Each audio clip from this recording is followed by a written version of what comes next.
Paññā-vimutti. Both the deliverance through wisdom, Paññā-vimutti character, and deliverance through concentration, Caito-vimutti character, exist within the same person. The difference between the two characters stems from the manner of cultivation.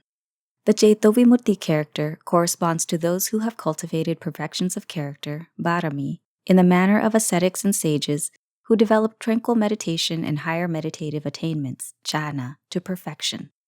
Upon being reborn in this lifetime, their training must begin with the cultivation of jhana and tranquil meditation. Once the mind has reached a tranquil state, it will withdraw into the state of upacara samadhi, or that which is steadfastly focused concentration, samadhi. Thereafter, it will turn toward wisdom in order to contemplate universal truths, such as Dhamma. Once clear understanding and true realization in accordance with the truth has arisen, a level of holiness as an Ariya will be attained that corresponds to the cultivated perfections. These are the characteristics of those of the Caito-vimutti nature. Those with the Paññā-vimutti character cultivated the perfection of wisdom, paññā-bharami, in past lives. When they practice mental cultivation in their new rebirth, they will only be able to achieve steadfastly focused concentration. However, they will be particularly outstanding when it comes to wisdom. When steadfastly focused concentration pairs up with wisdom that is primed and ready, whatever universal truths are contemplated, there will be clear understanding and true realization in accordance with the reality of those universal truths. Consequently, a level of holiness as an Ariya will be attained that corresponds to the cultivated perfections. These are the characteristics of those of the Paññā-vimutti nature.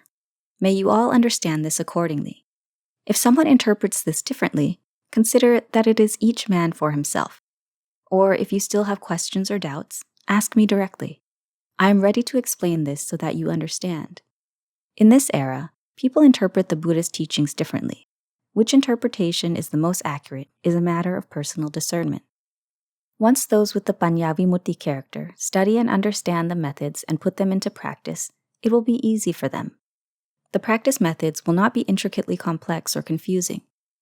During the Buddha's era, there were many individuals of the Paññā-vimutti character who listened to the Dhamma from the Buddha or listened to the Dhamma from the many Ariya and were able to become an Ariya of some level at that very instant.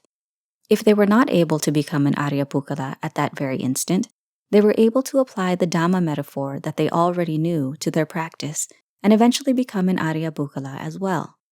If they were asked, "What is calm meditation like? What is this jhana like? What is that jhana like?" they would not know because they are of the Paññā-vimutti character.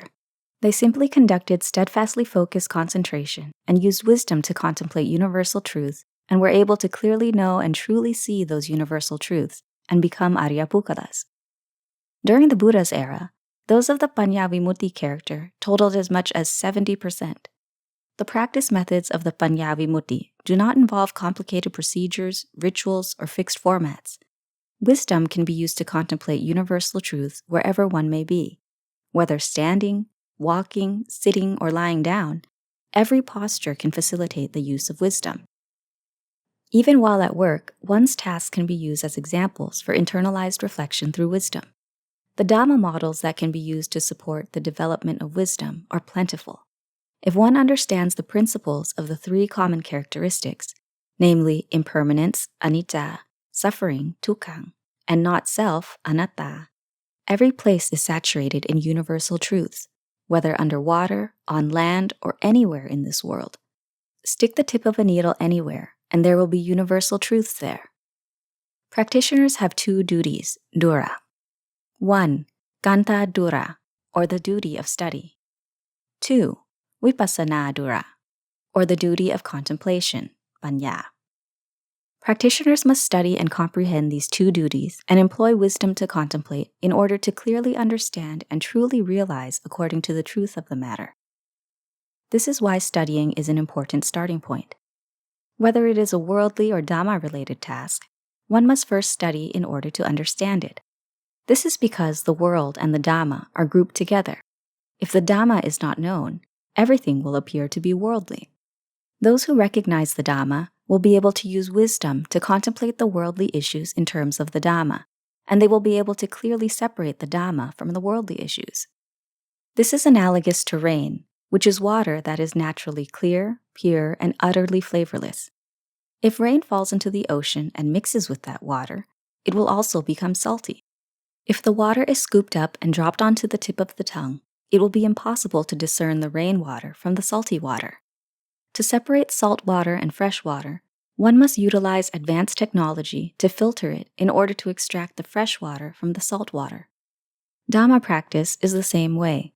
In order to separate a pure mind, citta, from defilements, kilesa, desires, tanha, and ignorance, avijja, you cannot just sit in tranquil meditation or dwell in some meditative absorption, jhana. Defilements, desires, and ignorance will not shrivel up and dry through this process. Thus the Bali adage, paññā parisucchati. The mind is purified by wisdom, paññā. Absolutely no one has attained a stage of Dhamma as a holy one, Ariya Bukkala, by way of tranquility in meditative absorptions, jhana. May you change this perception. Otherwise, there will be eternal delusion of serene meditation and meditative absorptions.